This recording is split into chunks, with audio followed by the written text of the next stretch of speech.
Hi everybody, it's PJ from Karma Airguns, and today in this video we're going to look at adjusting the cocking lever on the Karma EQ.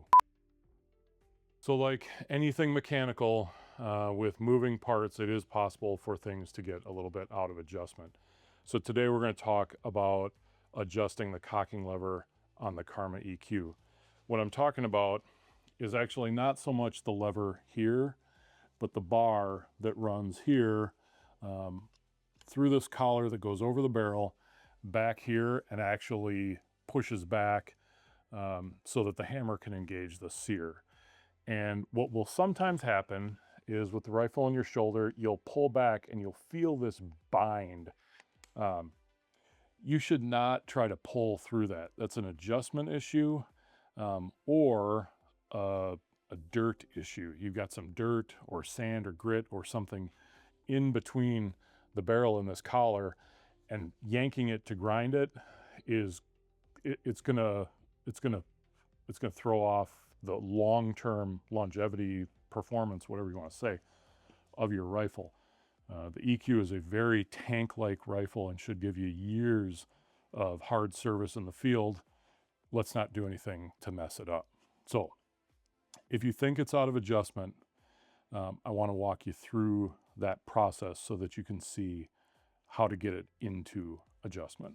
So this one, I get about here and it really starts to bind up. And what that is an issue of this rod. So I need a 7mm open end wrench, and there's a small lock nut here on this rod.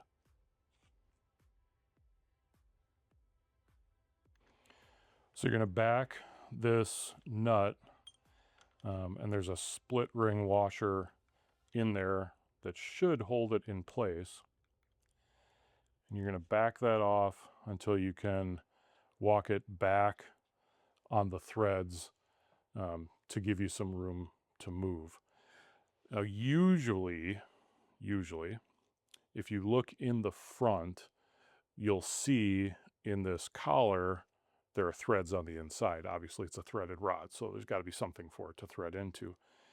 Usually a good start point for adjustments is the threaded rod meeting the end of that collar.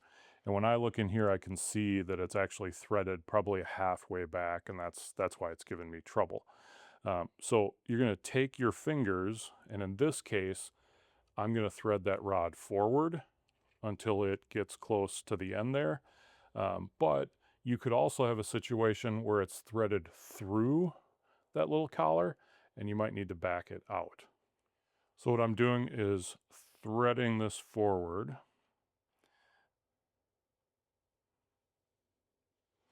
And I can just see it, so I'm going to back it up a little bit, and then I'm going to walk that nut forward. I'm not going to tighten it down just yet, but I do have it, so it's kind of like bottomed out against that split ring lock washer. And I just want to test. Okay, still just a little bit rough.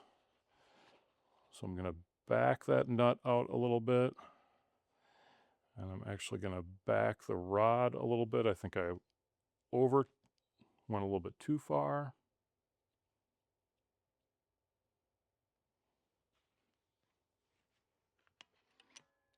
And that's it. Nice and smooth. That's perfect.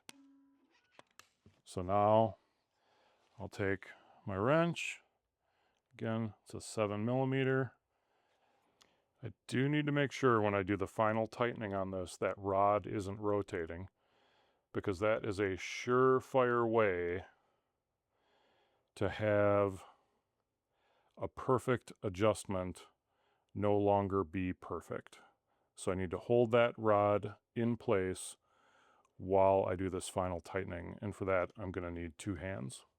So I'm going to hold the bar in place with one hand while I tighten with the other.